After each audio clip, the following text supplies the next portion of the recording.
Hello and welcome to the highlights coverage of Race 2 from the A1-Ring of the World Supertech Series in conjunction with the Touring Pro Series and RaceDepartment.com. And on pole for our second race was Jack Keithley with Rasmus Salo alongside him on the front row. Jesper Telborg was in third position and Florian Strauss was in fourth alongside him on the second row.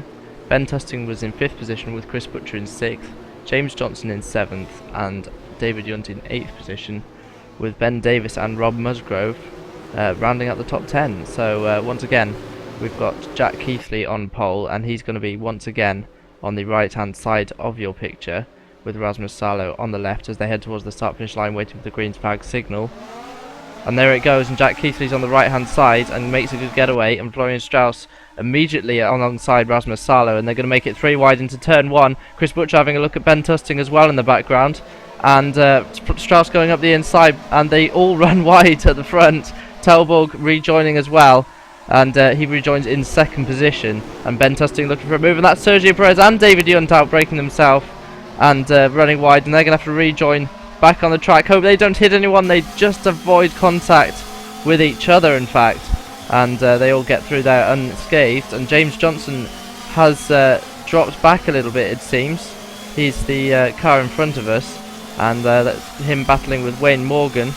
And we're also looking at Johnson alongside David Yunt as we're on board with David Yunt, and Johnson's going up the inside of David Yunt looking to take that position back, but David sweeps around the outside and retains his position from Johnson. So Johnson's got some work to do here to catch back up with the front of the field, and he's all over the back of David Yunt as we're on lap 3, and he's going up the inside into the tight right-hander, and we'll have to brake later than David Yunt, and does so and goes up the inside and takes the position away on the exit, sweeps in front of Yunt, and the two Mercedes drivers battling over 9th position there. So it's Keithley, Telborg, Strauss, Tusting, Salo, Butcher and Davis once again together on track, and there's Wayne Morgan nearly loose in the back of his car, just about gets away with that one, bumping along the grass, needs to get back on track, and he's going to be battling with Rob Musgrove, I believe that was, in the background as well very shortly. Here's Ben Tusting and Florian Strauss having a bit of a battle, and that's Salo in the background sniffing around. They nearly make contact on the straight as they head towards the left-hander, just about avoid contact, and Salo's going up the inside of Tusting. That's never going to work, contact between the two, and Salo drops back behind Tusting as a result. Salo looking for a way through on the inside, but Tusting was having none of that, and Salo now will have to draft him down the pit straight.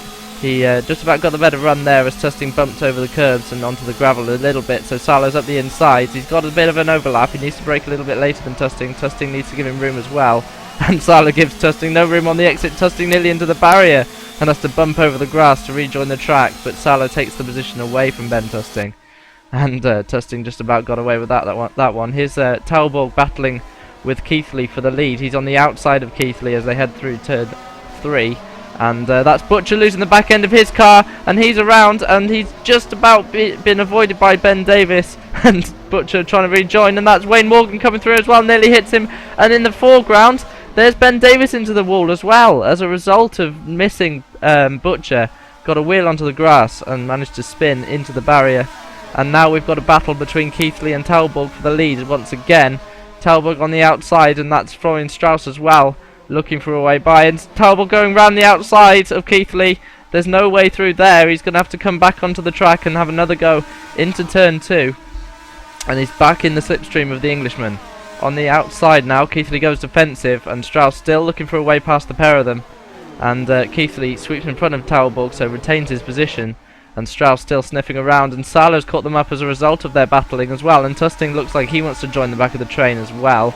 And Telborg still looking for a way through. He's back in the slipstream of Keithley. He's going to be a late attempt here if he wants to make one. Nearly hits the back of Keithley. Spins as a result.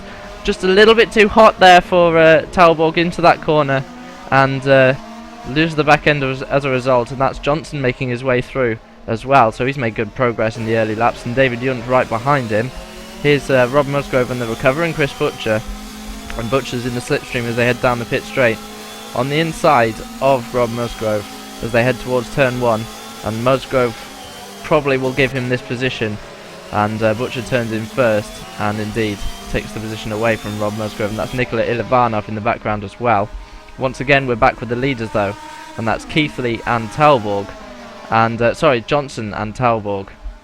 So of course Talborg spanned just a couple of moments ago, and Talborg recovering takes the position back away from James Johnson, and that's David Yunt behind. And here is Talborg once again as they head towards turn 3. This is where he had that slight problem earlier on, and he goes through the exit and loses the back end of his car once again, and keeps his foot in it and manages to do a 360 spin and recovers quite well actually, and is able to retain his position from Wayne Morgan, although Wayne Morgan looks like he's got the better exit from the corner as a result of Talborg's spin, and goes up the inside.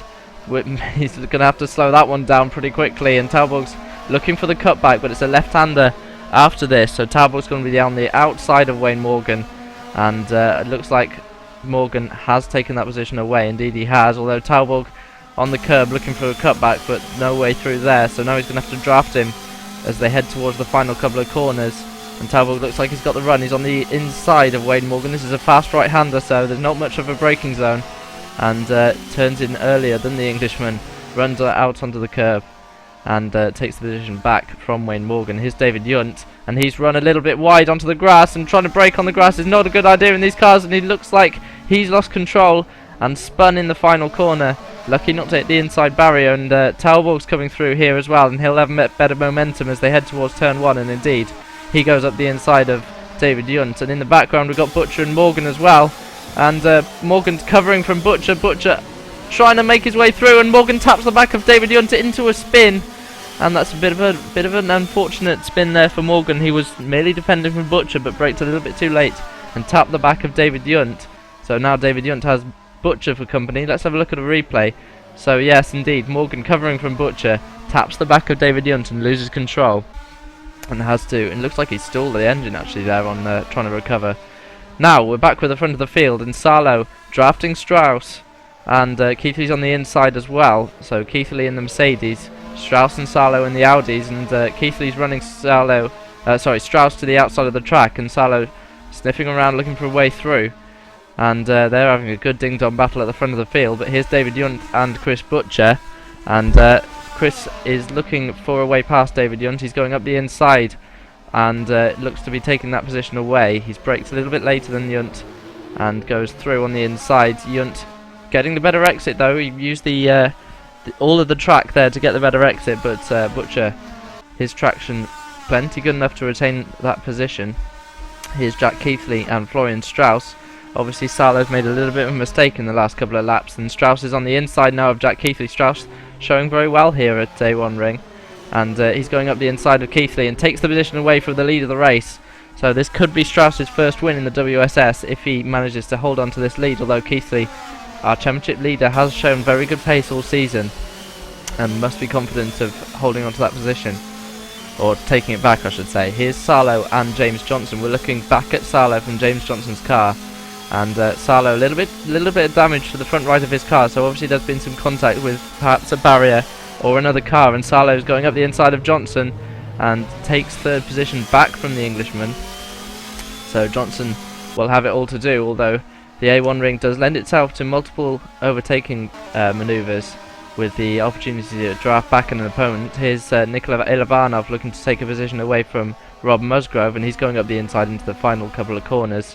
Bumps over the curb, but just about gets it back on track for the braking zone. That's Ben Davis's fairly wrecked Mercedes in front. Here's James Johnson, who's dropped back a little bit, and Jesper Talborg's battling with him now, and Talborg's on the inside as they head towards turn 1. Bumps over the curbs but takes the position away, and he moves up into 4th position, and that's the lapped, well, they're coming up to lap Ben Davis in front of them, who's obviously been in the wars and had several problems. And we move on to the next lap, and here's James Johnson nearly hitting the inside wall, turned in a little bit early, and Talborg gets a twitch as well as he heads out of the final corner and goes onto the gravel. So James Johnson says, "Thank you very much, I'll take that away from you, Jesper," and moves up back into, I believe that is 5th position, as they bump over the curbs at turn 1 once again. Talborg now drafting James Johnson as they head towards turn 2. And Talborg looking for a way past the Englishman. He's on the inside now. Better run out of the corner. A good slipstream as well. and goes up the inside and covers the apex nicely as well. No way through for Johnson, although there is one more tight right-hander at the end of this straight, so Johnson drafting Talborg once again. Look at the slipstream effect in these cars, and Johnson goes onto the inside, brakes later than the Dane, and he's going to have to slow this one down if he wants to make the corner. Just about managed to do so. Talborg looking for the cutback as we look on board with Johnson. What an excellent view of Talborg that is, and nearly contact between the two. Talborg on the outside, there's no way through on the outside there, but he's trying to cut back Johnson, but on the curb it's difficult to get traction, and Talborg will probably have to accept that he's lost that position to Johnson, although now we're on to the next lap and he's on the inside of Johnson once again, so these two are having a great battle over 4th and 5th position. And Talborg on the inside of Johnson goes up the inside, and although Johnson on the cutback looks like he might be able to retain that position, Ben Davis in the background nearly losing control and lost plenty of time as well as a result, but Talborg still sniffing around Johnson looking for a way by, and we're on lap 19 as well, so not many laps towards the end of the race, and Talborg desperately trying to make his way past James, and these two have been at it all race, and Johnson makes a mistake and runs wide. This is exactly what Talborg did just a couple of laps ago, and takes the position away from Johnson as a result. Back on to lap 21 now, and it's still Talborg and Johnson having a battle.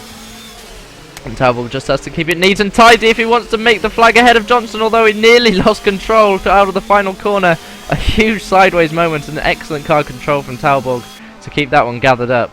And he's now on the back of Johnson as we head on to the final lap. So these two definitely the stars of the field in terms of battling, and Johnson squeezing Talborg for all he's worth, and just about gets ahead of Talborg, although he's braked a little bit too late and he's bumping over the curbs, and Talborg takes the position away from Johnson, so Johnson's now going to have to draft him back, and Talborg's immediately gone defensive. He doesn't want to let him through, and it looks like that one is going to be decided on the final lap. But Florian Strauss, our race 2 winner, takes the checkered flag, and a deserved winner from Jack Keithley, and he takes his first win in the WSS. And Rasmus Salo was in 3rd position, eventually rounding out the podium. Talborg indeed did keep that position from Johnson in 4th and 5th positions. Chris Butcher had a sort of lonely race to 6th, with David Yunt in 7th, Ilovanov in 8th, Rob Musgrove in 9th position, with Ben Davis rounding out the top 10. Join us once again at Suzuka, where we've got a 60-minute feature race, prize money and guest drivers. It should be a good one. See you then.